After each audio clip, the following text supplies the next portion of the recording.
আইপিএলের প্রত্যেকটা টিমের রিটেন এবং রিলিজ লিস্ট জমা পড়ে গেছে। তো আমি আজকে আপনাদের সামনে নিয়ে এলাম চেন্নাই সুপার কিং অর্থাৎ সিএসকের রিলিজ লিস্ট। প্রথমেই রয়েছে যার নাম, সেটা হচ্ছে রাহুল ত্রিপাঠী। রাহুল ত্রিপাঠীকে সিএসকে থেকে রিলিজ করে দেওয়া হয়েছে। রাহুল ত্রিপাঠীর পরের নাম হচ্ছে ভিনেশ বেদি। রাহুল ত্রিপাঠীর পরের নাম হচ্ছে ভিনেশ বেদিকে কিন্তু সিএসকে টিম থেকে রিলিজ করে দেওয়া হয়েছে। ভিনেশ বেদির পরের নাম হচ্ছে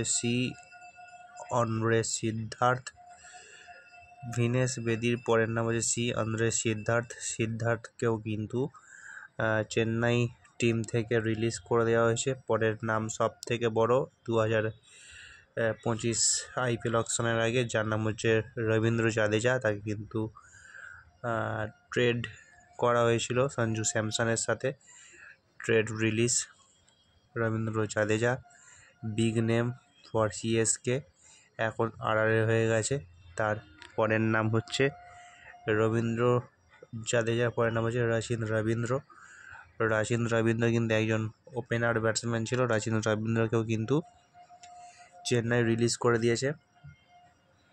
পরের নাম হচ্ছে একজন সিএসকের ফাস্ট বোলার, সে হচ্ছে শ্যাম কারণ কিন্তু ভালো বোলার, স্লোয়ার আছে শ্যাম কারণের কাছে, ইংল্যান্ডের একজন ফাস্ট বোলার। তো শ্যাম কারণকে কিন্তু সিএসকে রিলিজ করে দিয়েছে। পরের নাম হচ্ছে ইন্ডিয়ান ব্যাটার হচ্ছে দীপক হুড্ডাকেও কিন্তু সিএসকে রিলিজ করে দিয়েছে। দীপক হুড্ডার পরের নাম হচ্ছে বিজয় শঙ্করকেও কিন্তু সিএসকে রিলিজ করে দিয়েছে অকশনের আগে। বিজয় শঙ্করের পরের নাম হচ্ছে শেখ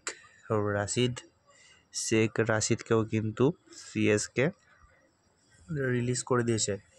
শেখ রাশিদের পরের নাম হচ্ছে একজন Indian fast bowler, uncapped fast bowler, সে হচ্ছে কমলেশ নাগরকট্টি কিন্তু একসময় কলকাতায় খেলে গিয়েছিল। কমলেশ নাগরকট্টিকেও কিন্তু রিলিজ করেছে সিএসকে।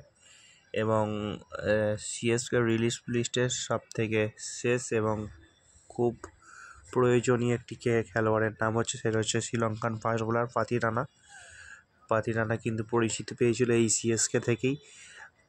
পাতি রানাকে কিন্তু রিলিজ করে দেওয়া হয়েছে সিএসকে থেকে। আমি জানি না সিদ্ধান্তটা কতটা ঠিক বা কতটা ভুল সিএসকের জন্য, সেটা সময়ই বলবে। তো যাই হোক, এই ছিল আজকে আমার সিএসকের উপর রিলিজ লিস্টের ভিডিও আসছে, আপনারা দেখতে থাকুন টুইন্স ম্যাজিক ইউটিউব চ্যানেল।